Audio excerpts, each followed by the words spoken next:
Selamat pagi. Pagi, luar biasa. Terima kasih Bapak-Bapak pembelajarannya. Jadi di bulan Juni ini, di awal ini kita kembali lagi di sharing session kita di Coach Basket kita itu membahas tentang sebenarnya tentang 3 on 3 ya Bapak-Bapak. Kemarin kita bahas secara detail tentang ada tiga elemen kita. Yang pertama kemarin apa?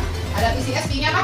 Produktivitas, C-nya cost atau biaya, baru S-nya speed. Lalu habis itu kita masuk di bulan yang kemarin ada ECL itu tentang expectation itu apa? Melampaui harapan, continuous learning. Itu tentang tetap belajar. Baru tentang leader with leader, yaitu menciptakan pemimpin. Nah di bulan ini, di bulan Juni ini kita masuk tentang IQM. IQM itu apa aja di dalamnya? Yang pertama ada identification, quantification, sama management. Apa sih yang dimaksud dengan identification, quantification, sama management? Jadi di sini kita ini diharapkan kita bisa mengidentifikasi. Kalau identifikasi lebih ke arah kita tahu diri tuh. Dengan kita mengetahui diri kita tahu apa resiko kita tahu apa masalah kita bisa mengambil keputusan terbaik. Jadi di sini kita diharapkan memahami profil resiko, kita mengenali kekuatan sama kelemahan kita. Jadi bukan cuma kekurangan kita, tapi kita harus tahu kekuatan kita supaya kita bisa memberikan nilai tambah yang paling baik. Baru kita juga harus bisa memaksimalkan sumber daya yang dimiliki. Dengan kita mengetahui apa yang kita punya, maka semua yang kita punya bisa kita keluarkan. Oke, masuk kita ke quantification. Apa itu quantification? Quantification itu lebih ke arah perhitungan. Kita bisa menghitung dengan tepat apa yang akan kita lakukan, mana yang lebih untung, mana yang lebih beresiko, mana yang memberikan nilai lebih baik.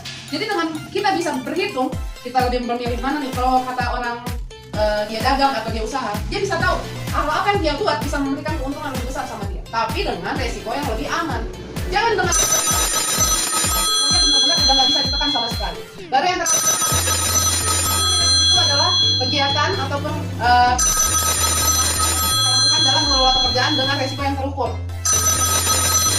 Itu lebih karena kita mengelola resiko. Kita sudah tahu resikonya, tapi kita nggak bagus dalam mengelolanya. Bagus atau nggak? Sama aja. Tetap resiko itu menjadi dampak yang buruk. Nah, tapi kalau dengan kita bisa memanage resiko, kita bisa mengelolanya. Di mana kita buat resiko menjadi peluang, maka kita bisa mengelola pekerjaan yang beresiko tadi secara terukur dengan memahami segala kebijakan serta penyusunan sehingga terjadilah tindakan pencegahan. Nah, setelah itu dengan manage resiko tadi kita juga menjaga keberlangsungan bisnis secara kondusif.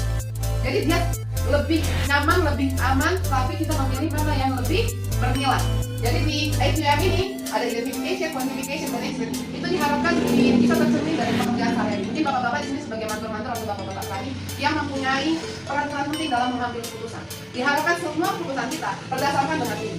Bukan cuma tentang nilai yang paling maksimal, tapi kita harus melihat juga risikonya. Tapi bukan juga kita takut sama risikonya kalau nggak ada nilai. Jadi sama-sama kita komen, kita juga mendapatkan nilai yang paling baik untuk perusahaan. Saya rasa itu aja. Semoga saya harap ini bisa kita terapkan di pekerjaan kita masing-masing. Saya harap sebagai CPI di seluruh para ini juga bisa bapak-bapak keluarkan, bapak-bapak sebarkan ke anggotanya masing-masing. Sekian dari saya, selamat pagi. Pagi, luar biasa.